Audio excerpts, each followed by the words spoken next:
For 2 years, I paid $1,000, sometimes $2,000 a month out of my own pocket to keep my grandfather cared for.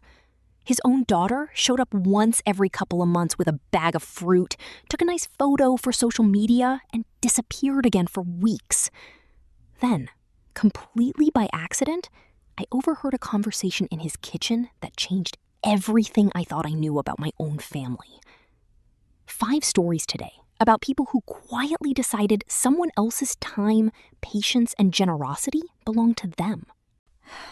My grandfather had a stroke almost 2 years ago. Before that, he was sharp, independent, the kind of man who still argued about politics at the dinner table and refused help carrying his own groceries. After the stroke, all of that changed, slowly, and then all at once. His memory started slipping in ways that scared both of us. He'd forget he'd already eaten or leave the stove burner on for hours.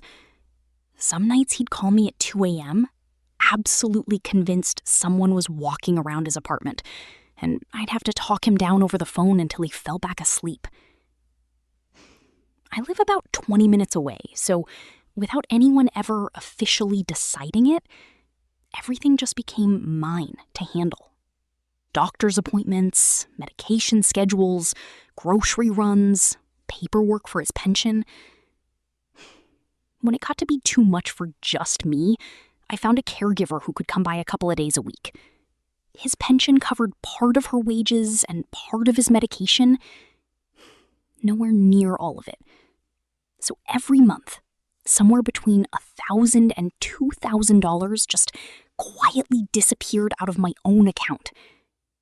And I never once complained about it, because he was my grandfather, and that's simply what you do.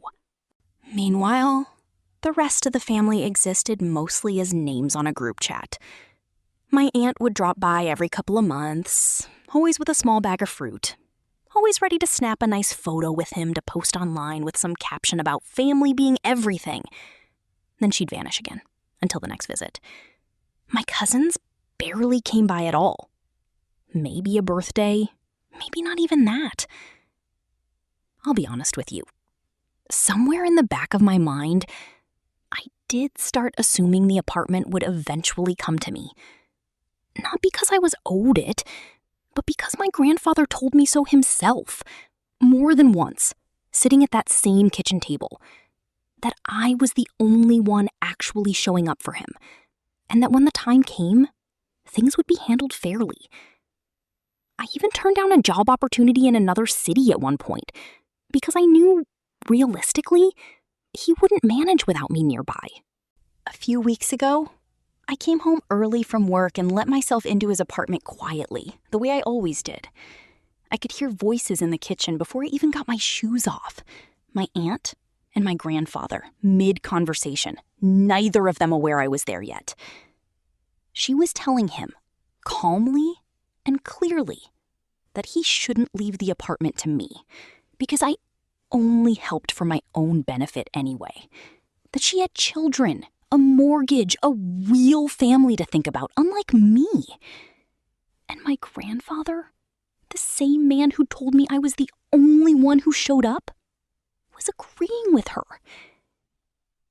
That's how I found out he'd already signed the apartment over to her, 6 months earlier. Nobody had said a single word to me the entire time.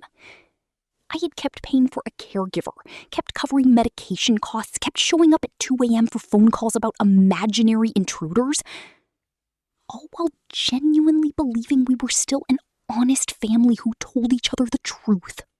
I didn't yell. I didn't make a scene in that kitchen, even though every part of me wanted to.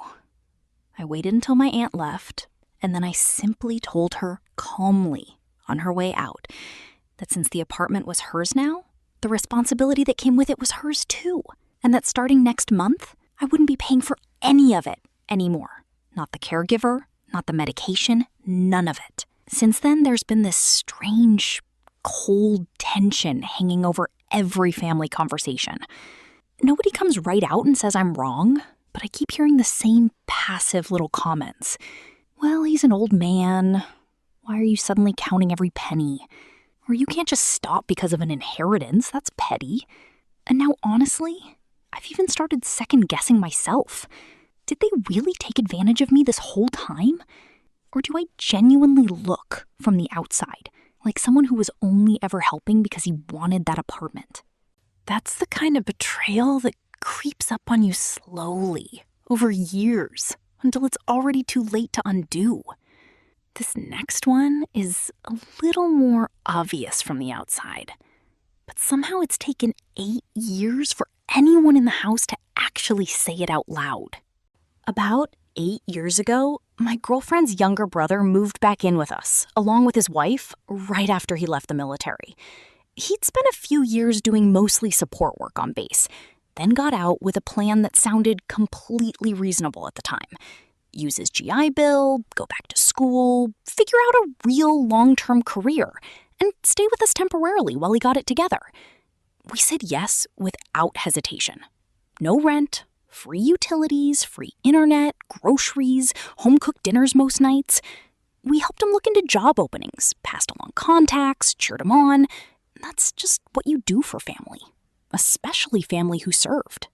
The problem is that temporary never actually ended. He never enrolled in a single class, never held a job longer than a few weeks. Slowly, his entire life folded into gaming. Staying up gaming until the sun came up, sleeping until 3 in the afternoon, and quietly disappearing into his room any time we had guests over. Like he didn't want to be seen. Meanwhile, his wife was the one actually working, full-time, as a cashier, essentially supporting both of them on her own. Eventually, she cheated on him and left, telling him afterward that she simply couldn't feel anything anymore for someone who'd lost every ounce of ambition and passion for his own life. After the divorce, to his credit, he did seem to have a moment of clarity. He admitted he'd wasted years, said he wanted to change for real this time. We believed him, and we supported him through that too. My girlfriend's parents even moved onto the property afterward, partly just to be there for him emotionally during that period. Nothing changed. He's 28 now. He still spends nearly every waking hour gaming in that same bedroom. I've brought this up to my girlfriend more times than I can count over the years, and almost every single time one of two things happens.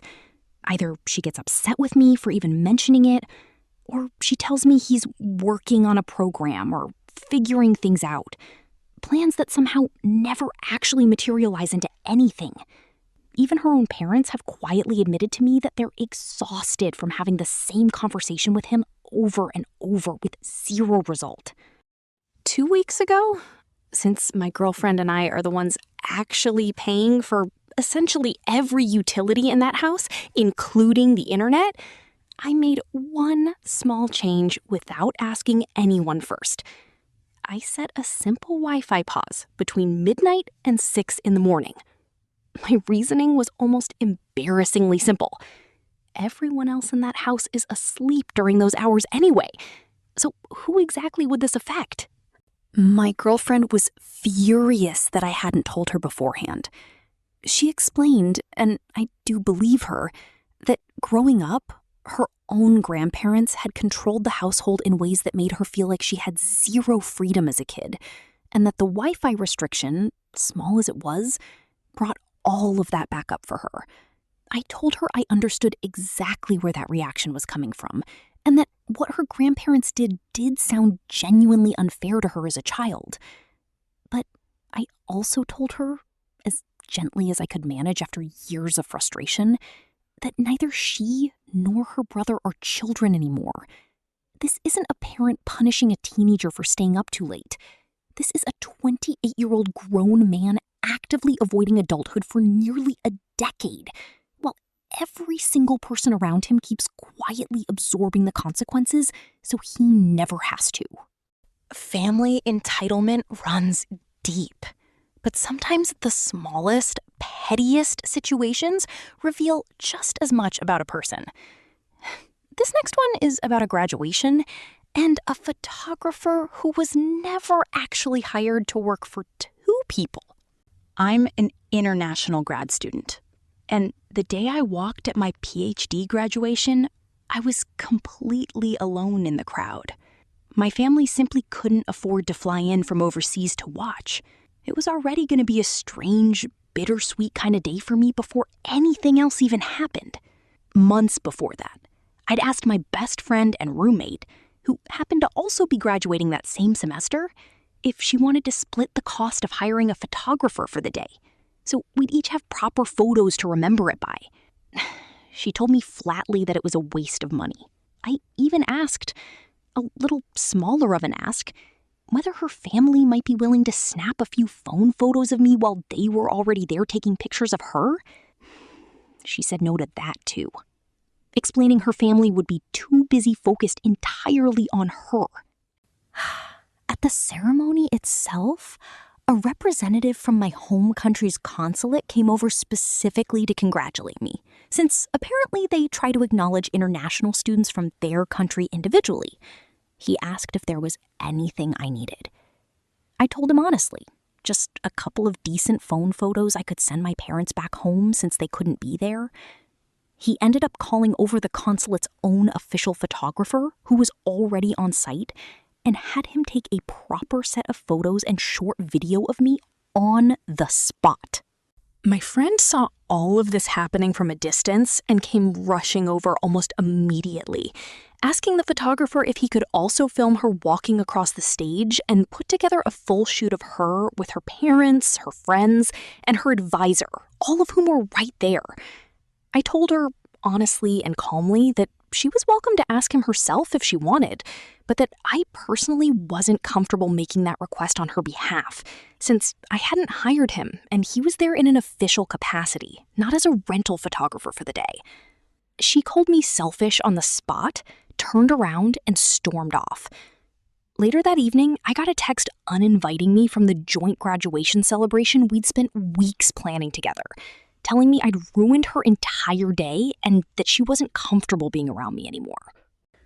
Speaking of things people feel entitled to that were never theirs to begin with, this next one is about 2 baseball tickets and a coworker who simply would not accept the word no.